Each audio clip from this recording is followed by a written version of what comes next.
This is now the beginning of Unit 2. So we're turning the page.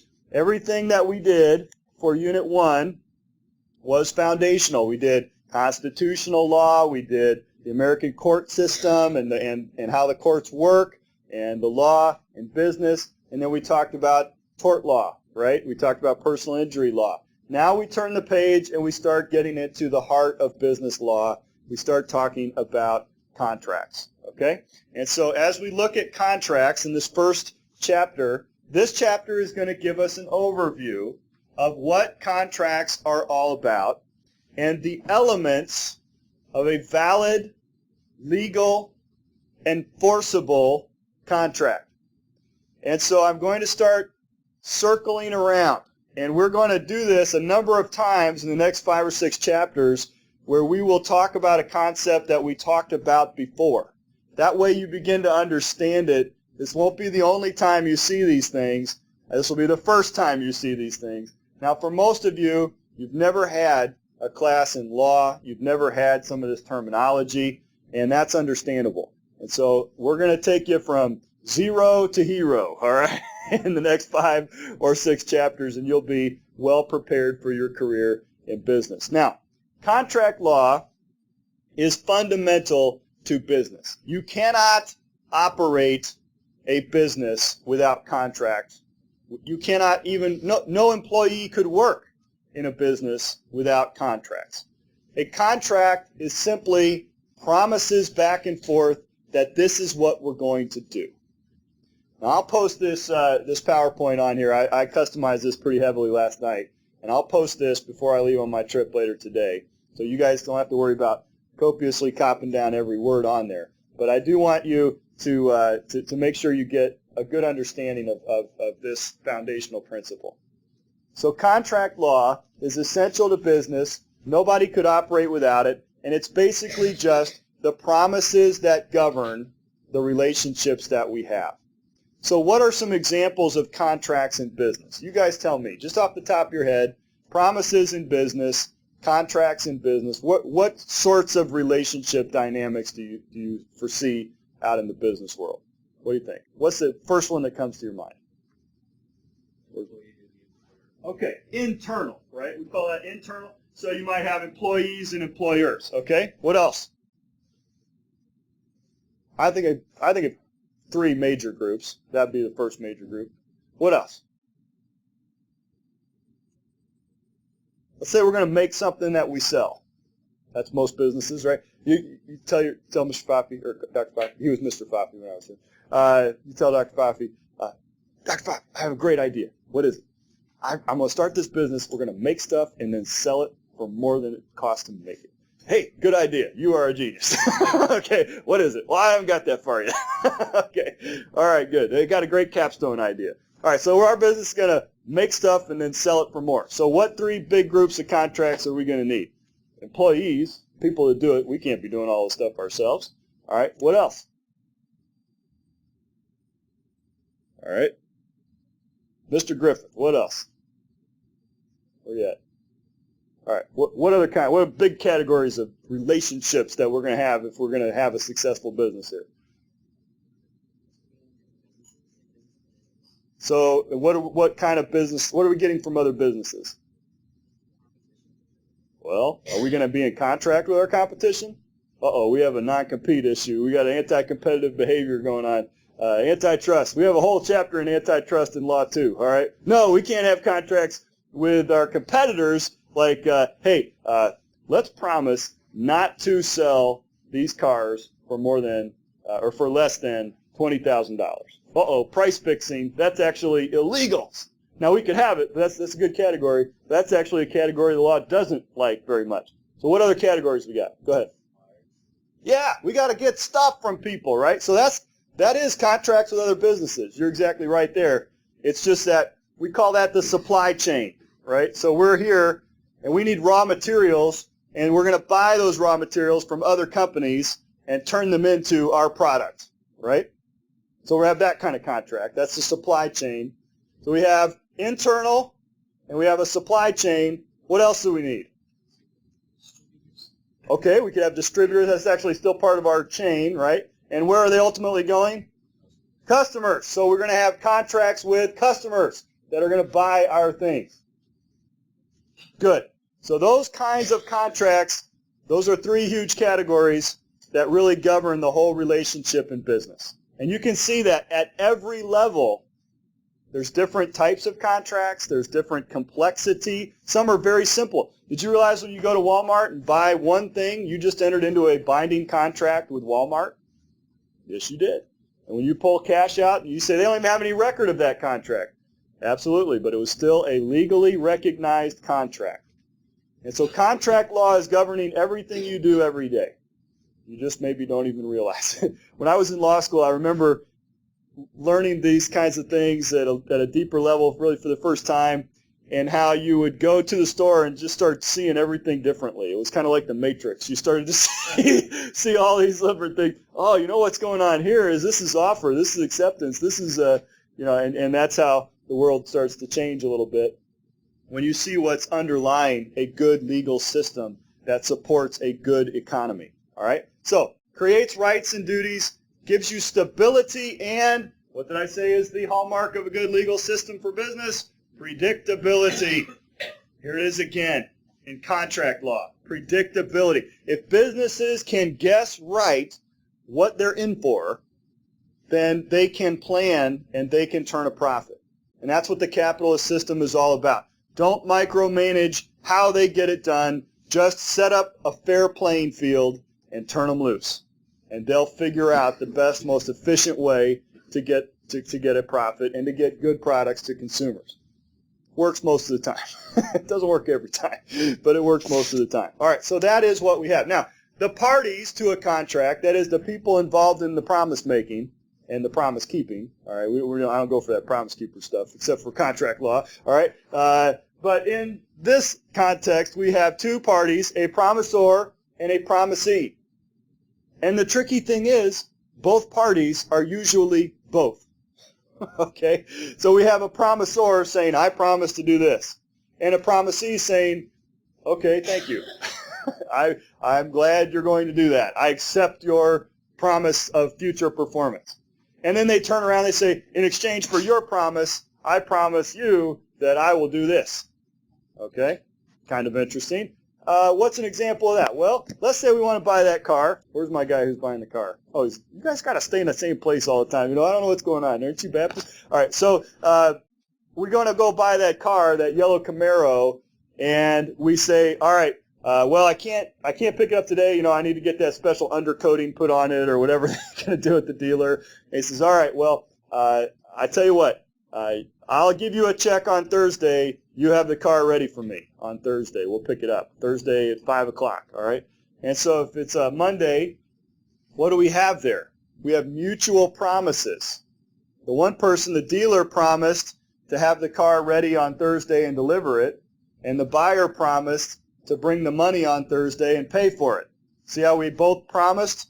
Neither of us did anything. We just shook hands and made promises to each other. Is that a contract? Yes, at its basic level, that's a contract.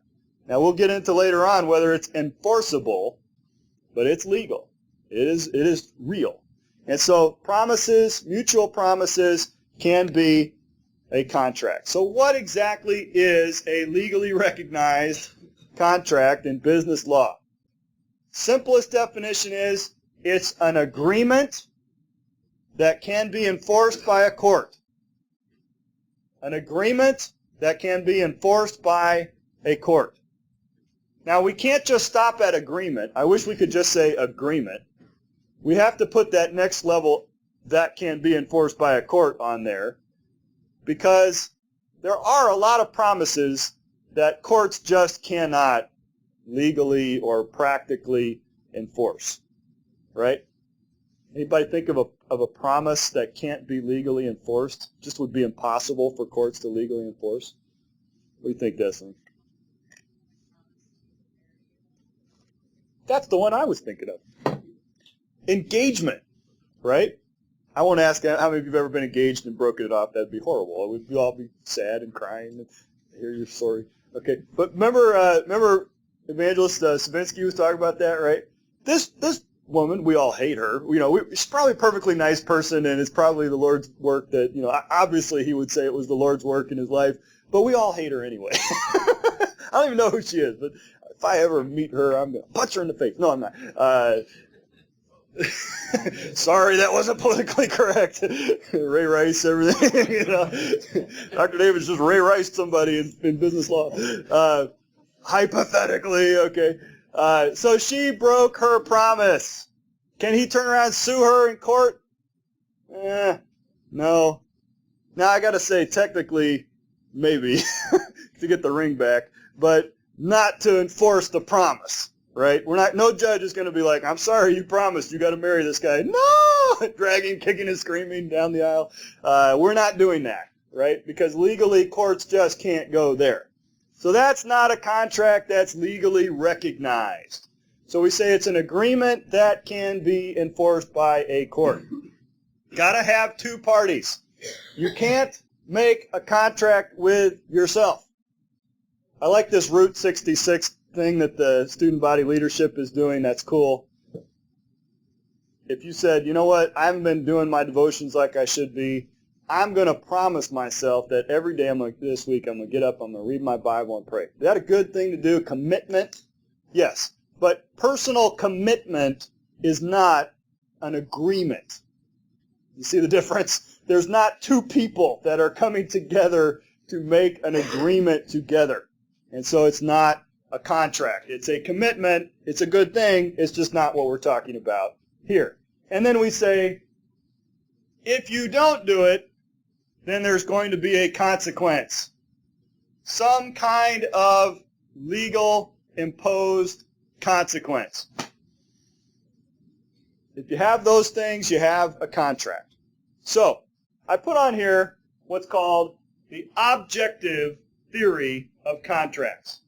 Now, this is a broad title, and I want you to kind of just jot yourself down some notes about what is the objective theory of contracts, and here's what it means.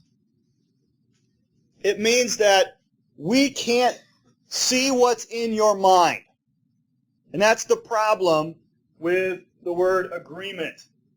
Agreement is a mental thing. What did that party really mean when he said what he said?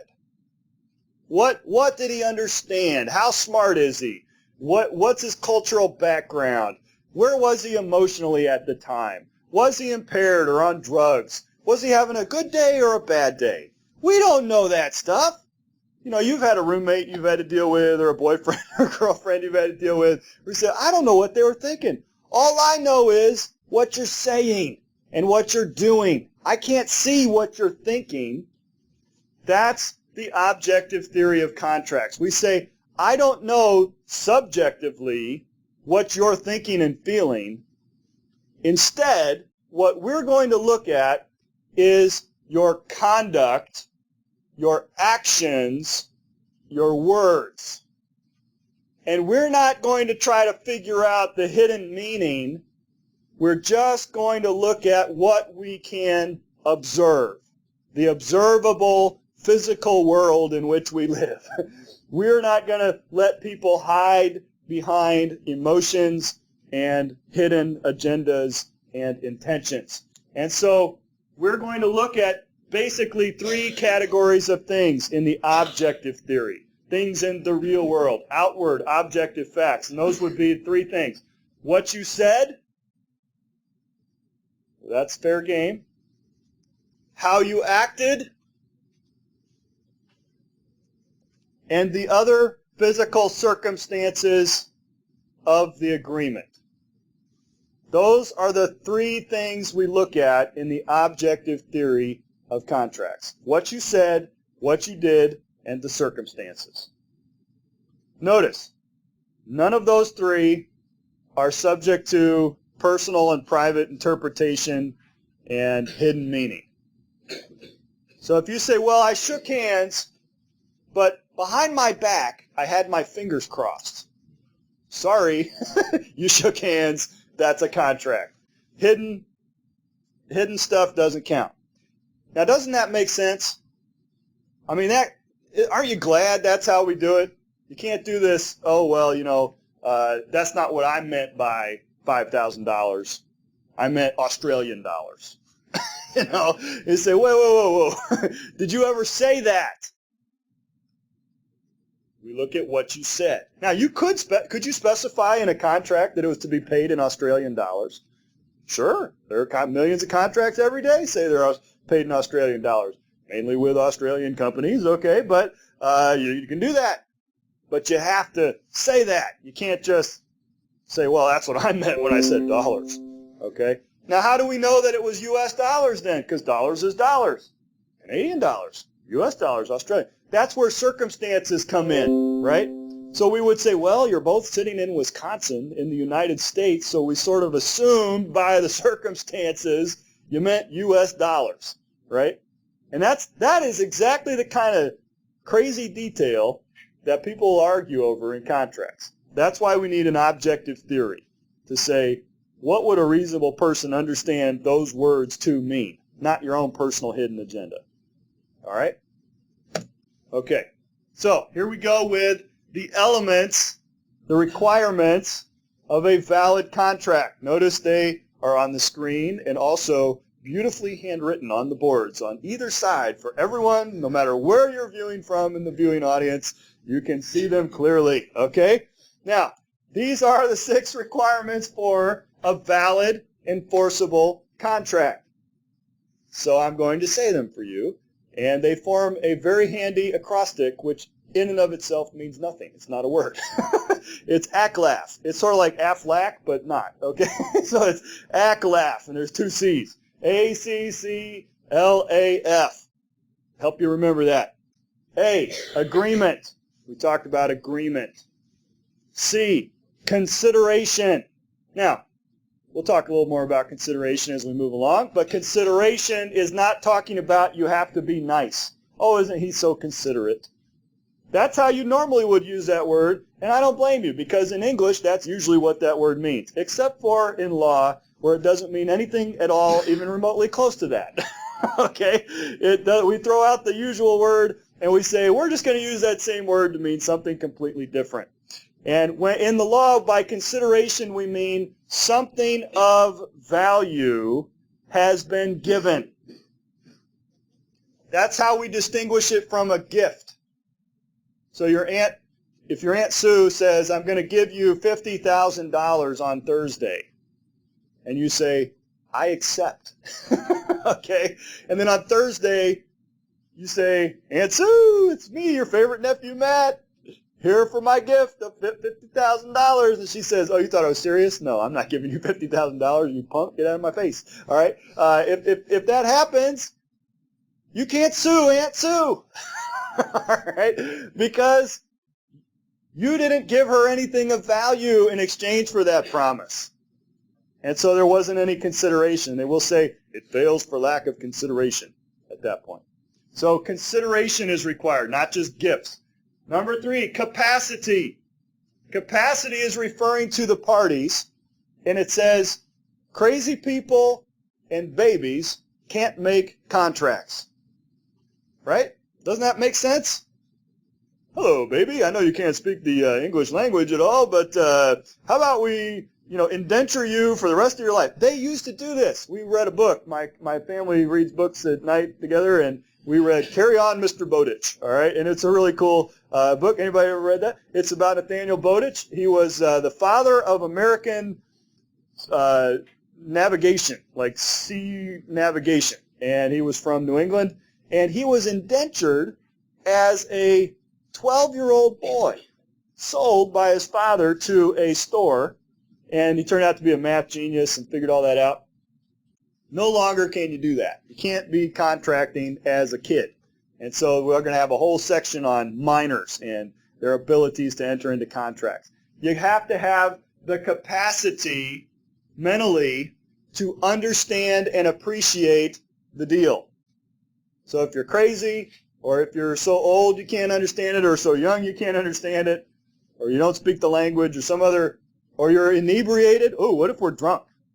Well, we're going to argue at that point about capacity, okay? Number 4, legality. This means you cannot have a valid enforceable contract for something that is illegal. So the whole drug industry, is it built on contracts? Yeah, actually, I mean, according to the strict definition we just gave you, promises of mutual expectation. Will there be consequences if you break this contract? Yeah, I mean, if you're the middleman and you're running coke between Mexico and Denver, and you don't show up with the kilos you started with, are there going to be consequences from your drug boss guy? Yeah, you're dead, okay? So it's built on promises, but it's not legally enforceable. So if your drug kingpin decided rather than whacking you to sue you, okay, in federal court and say, listen, Your Honor, we had this contract for transportation of certain items. Well, what were the items? Well, okay, I think that's all. Well, it was a kilo of cocaine. And the judge says, oh, really? Well, I'm very interested in hearing more about this. Come talk to my bailiff friend, and would you mind put on this orange jumpsuit? They're going to not enforce that because they're going to say it's not legal. Now, most commonly, this refers to things like illegal gambling machines that are kind of legal in some states but not other states, and so you might have issues there. Or what about what they call usury? Anybody know what usury is? It's actually a Bible term. You know what usury is relating to? It actually has to do with interest rates, and it has to do with interest rates that are so high they're considered to be illegal. And so a contract for 60% annual interest, for example, would be illegal because it was too high. All right, so those are the basic four elements, A, C, C, L. Then we get to defenses to formation. That means if these things are not present, then even if the first four are, we still don't have a valid contract. So that's why we put them on the list. The first one is genuineness of assent. Assent. You could use the word consent, voluntary consent. That's why, oh man, should I use this example? You guys aren't going to like turn me into the dean's office or anything, are you? If I use an example about a Batman movie? Okay. Can I do that? Would anybody be offended by me using an example from a Batman movie? Okay, thank you. That's why it's so bogus when Bane goes into the stock market and, you know, buy guns and everything, holds them hostage to do stock trades. Give me a break. Like, they couldn't have shut that down and undone that entire transaction, but the whole world's like, oh, it's real. Give me a break. I mean, talk to a lawyer before you put this stuff, spend billions of dollars on this stuff. Okay, that's not voluntary. You can't enter into a contract with a gun to your head. By the way, and I'll tell you this a couple other times during the school year, if someone ever does, and I've had a lot of former students call me about circumstances that they say, you said this might happen, and it did. I never had anybody call me back yet about this particular one, but if it's you, and sometimes somebody does hold a gun to your head about a contract, sign that dude. Sign anything. Do anything. You have a free pass, all right? Tell them, my business law professor said I'm going to be able to get out of this later on, so I'm going to sign away. Oh, you want a mortgage to my house? No problem. You want all my stocks? Sure. Yeah, just don't shoot me. Get out of the situation, okay? Do whatever you got to do.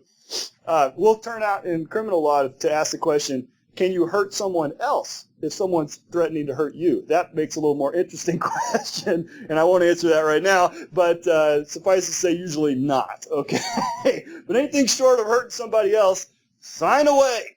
Why? It's not legally enforceable because you were not giving voluntary consent. So if somebody has a gun to your head or your family members are being threatened or some other reason why it's... Now, I have to be careful. This is not just, well, you have me over a barrel here on the negotiations. No, that's not talking about leverage in negotiations. It's talking about physical threats is not voluntary consent.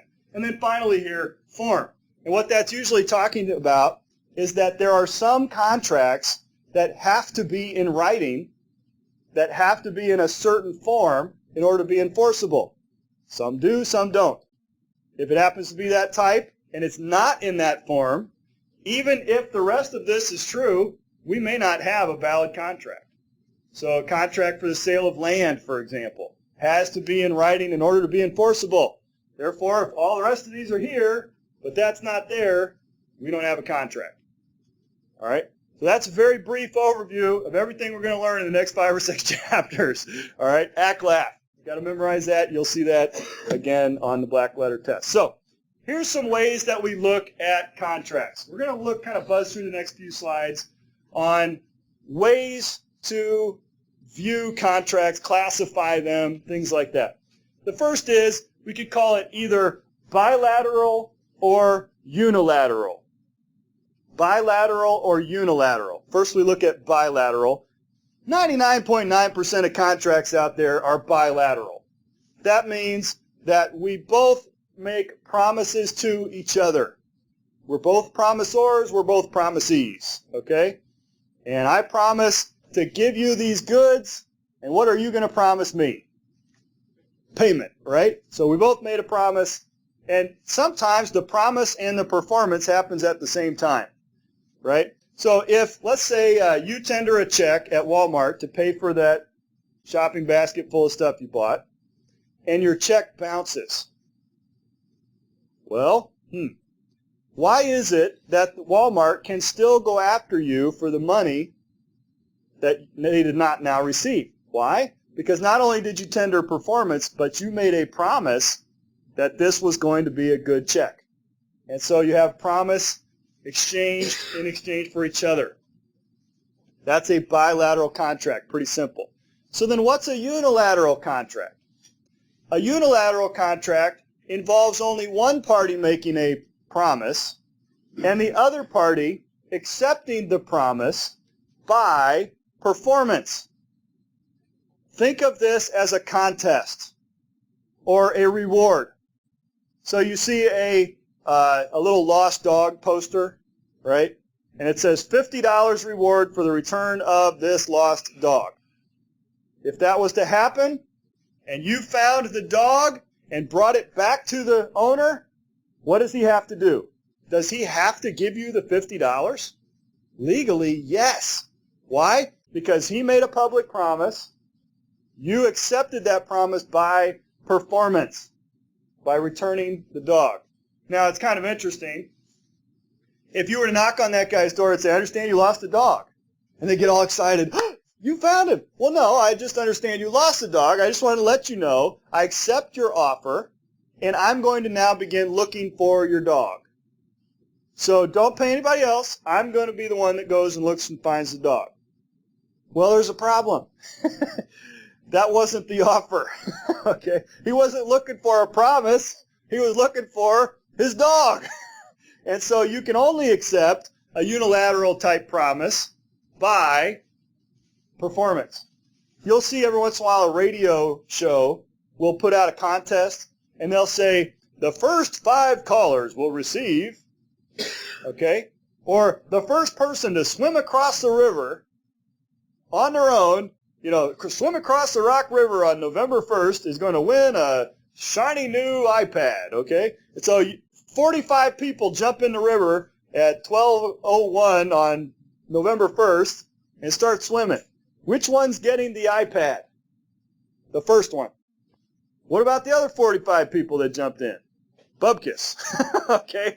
Because you only can accept by complete performance. We'll talk more about how those things work a little bit later on. Now, what about, this is kind of a kick in the pants here, what about if the radio station, halfway through, let's say it's the Mississippi instead of the Rock River. The Rock River sounds doable. The Mississippi sounds a little bit more of a deal. And we're halfway across the Mississippi when the radio station goes on air and says, well, folks, we just heard from management. Turns out we don't even have any iPads. They said we're crazy, and actually we've been fired. So have a nice life. And the contest is canceled. And you're halfway across the Mississippi. What's the problem with that? Well, in the old view, and in business law we're going to do this to you every once in a while, we're going to say, well, it used to be this way, but now it's becoming more like this way. That's because we have 50 states and they don't all do everything at the same time. And so the old view was that I'm sorry, the only way it could be accepted was by complete performance, and anything shy of that, you're out of luck. Too bad. And so if it was canceled in the middle of your attempt, too bad. The modern view says if the offer is revoked in the middle of someone's good faith attempt, they have to have the opportunity to try to finish. They can't stop and start again. They can't pause, delay, or do anything else, but they have to be given a chance to try to finish it out. And if they do, then the promise has been accepted and you have a contract. Okay? That's kind of fair. I call that the football rule. Why would I call that the football rule? Anybody familiar with football rules would say why that is? I mean, the clock runs out. What happens in football when the clock runs out? What happens? I got the ball. I'm running down the field. Clock runs out. Oh! Didn't get to the end zone in time. Is that how it works in football? How's it work in football? You get a chance to, even if there's no time on the clock, as long as the play is still running, I have a chance, right? So that's kind of like the modern view. Is that how it works in basketball? Derrick Rose steals the ball, down by 1, 3 seconds on the clock, other side of the court, streaking down the court, nobody between him and the basket. Time runs out, continues to play, goes in, slams it in, win the game, right? Nope, no time left on the clock. Sorry, pal, if you didn't get that shot off in time. The only similar thing in basketball would be if the ball was in the air, right? That's the only way you could do it. And so the modern view is the football rule. The old view was the basketball rule that said, I'm sorry, once it's revoked, you're out of luck. Too bad. In the modern view, they say, well, we're going to give you a chance to try to finish the play and get to the end zone. Now, if you go out of bounds at the 1 yard line, do you get another shot? No. Can you call a timeout? No. That's the same way with this. You have to keep going, and you have to make it all the way. 99% won't get it. So that's unilateral contracts. Bilateral versus unilateral. That's one way we could try to classify them. Another way we could classify them would be into express contracts and implied contracts. Express versus implied. Here again, express would be the most common. 90+% of contracts are express contract. Meaning, no trick here. I say, let's do this deal. You say, I accept, we'll do the deal. When there is a mutual exchange of promises, that is an express contract. An implied contract is a little more subtle because we're looking at the circumstances and we're seeing that there was an agreement, even though there wasn't any word or action other than, to sign a contract or anything like that. So an implied contract looks at the circumstances, the conduct of the parties. So let me give you an example. You guys have been to Quick Trip over here, right? And so you go into Quick Trip every morning and get the same thing, right? You have your own mug that you bought. You go in, you fill it up with coffee, you pay, you leave. You know the guy behind the counter pretty well because every day you do the same thing. One day you walk in and it's extremely busy and you're late for class. And so you walk in, you fill your cup, you see there's a long line, and you point to the cup and you head out. You don't pay. Now, is it possible there that even without words you could have an implied contract? Yes, because you have an established course of performance where every day this is how it's done, and you have some sort of acknowledgement between you and the clerk that I'll be good for it. Now, if the police show up and try to take you in for shoplifting, you actually are going to have a pretty good defense. And you can say, wait. We're going to settle up. I made eye contact. He knew what I meant. We're good. Now, you better hope that he backs you up on that. And evidently, because the police were called, he might not. But that could be argued to be an implied contract.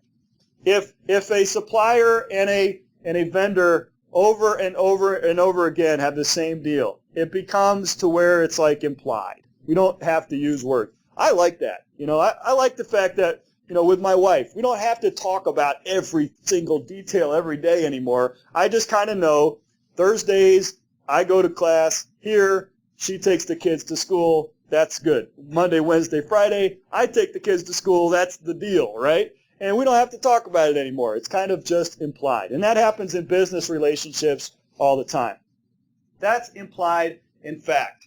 Now, there is this other kind of cool form of contract that's called implied in law, or what we call a quasi-contract. And I want to point out one specific thing, because this is on the test, and that is, it's not really a contract. It's fictional. It's created by the courts. A quasi-contract is not a real contract, but it's treated as if it is a real contract. And what this involves is someone who is in serious need of help, but cannot possibly, because of their circumstances, ask for help or agree to help, but they need it. If that help is given to them, then the person who gave the help has the right to be paid for it. And the law says, well, we realize that there was no actual agreement, but if he was conscious, he would have agreed to it, and so we're just going to impose it upon him. The example here is a car accident. You are unconscious behind the wheel, bleeding. Someone calls 911. Who shows up? Police and an ambulance. The ambulance company is actually a private company that does this to make money. If you think about it, kind of a morbid business to be in, all right?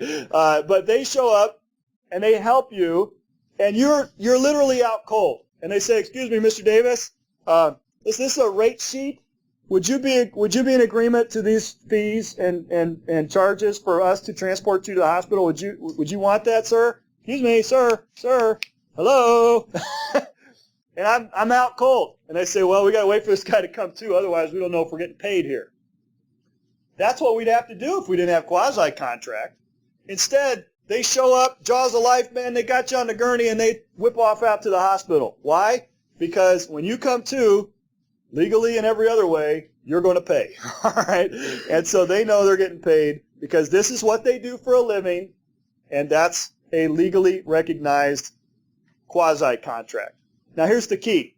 Passers-by who are not in that business don't get the benefit of quasi-contract. Only people who are in that line of work. Okay, so ambulance companies and things like that, you have to be there. Otherwise, their whole business model wouldn't work, and I don't think society would be better off if we had to wait for people to physically consent in order to be transported to the hospital and things like that. So that's another way to look at contracts. Okay, all right, next time, remember, unit test by Thursday. We'll see you back here in class on Tuesday. Now, I want to tell you one more thing. I'm going to do a special mini-unit video on e-contracts, okay? That's a part of your reading in your book. And so be on the lookout for a special mini-module on e-contracts. Have a great day.